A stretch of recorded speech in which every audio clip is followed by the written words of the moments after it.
នេះមេអានេះប៉ុសចាសិចអត់តបវាចាសិច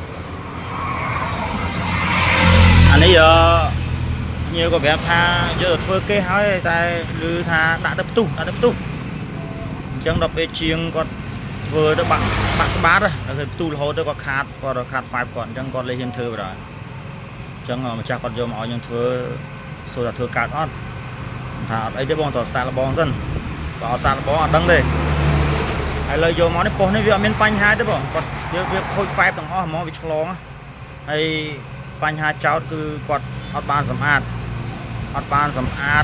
ជើងហ្វែប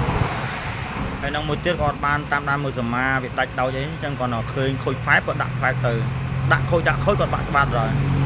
តែប៉ុសនេះវាអត់មានបញ្ហាទេគាត់ឲ្យខ្ញុំដាក់ហ្វែបបញ្ចូលទៅ6គ្រាប់ហ្វែបនេះខ្លាំងណាប៉ុសនេះ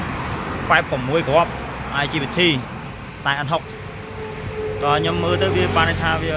វាស់ប្រេវិជាទៅវាអត់មានបញ្ហាទេអញ្ចឹងហើយយើងអាចមកពីគាត់ធ្វើឲ្យបានស្អាតគាត់សម្អាតជើងហ្វែបយ៉ាងអីពេលខ្លះគាត់ផ្សារទៅលើអាក្រោមមកជាប់យ៉ាងទៅហើយគាត់ផ្សារទៅអាទឹកផ្សារជាប់ស្រន់នៅប្រទេសបតាពេញហ្នឹងវាអាចឆ្លងហើយទៅហើយនឹងបោះគេជើងហ្វែបមួយគេសិតតែសោកស្នាប់ហើយស្នាប់របស់គេដកចោលអស់ជាងមុនដកចោលអស់ហើយដាក់តរិចយកអញ្ចឹងវាអាចស៊ូបពីដៃត្រជាក់ទៅដែរអានេះខ្ញុំកាត់ហើយនោះខ្ញុំដាក់ហ្គែនដល់ទៅខ្ញុំគ្រប់ជើងហ្វែបអស់ដាក់សាហ្គែនហ្នឹងអស់ឥឡូវខ្ញុំធ្វើហើយនេះ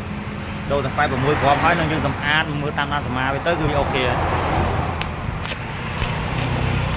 ហើយជើងមុនគាត់ធ្វើកើតដាក់ទៅផ្ទុះដល់ទៅគាត់បាក់ស្បាតrồi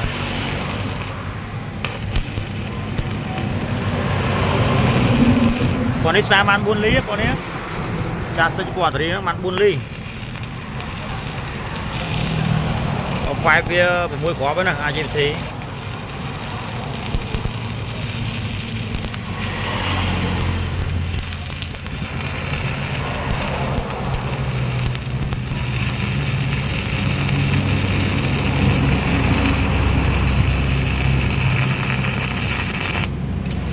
នេះខ្ញុំតម្លើងថាពាក់កណ្ដាលណា140ជាងអានេះ300អាំពែហ្នឹងហើយមេដូចខ្ញុំប្រាប់ចឹងមុនមើលវាឲ្យច្បាស់លាស់រឿងហ្វែបហ្នឹងរឿងដូរ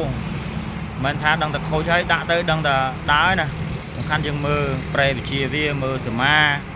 ហើយនឹងសម្អាតជើងវានីមួយៗឲ្យស្អាតកុំឲ្យប្រទេសបតា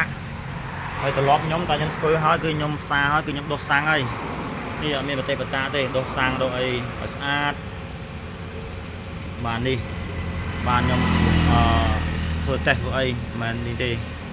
នេះមានដាច់សមាមួយហើយនេះដាច់សមាមួយខ្ញុំកាច់ជើងហ្វែបពុតមកចូលសមាហ្នឹងបងហ្នឹងហើយវីដេអូមានតែប៉ុណ្្នឹងទេមេ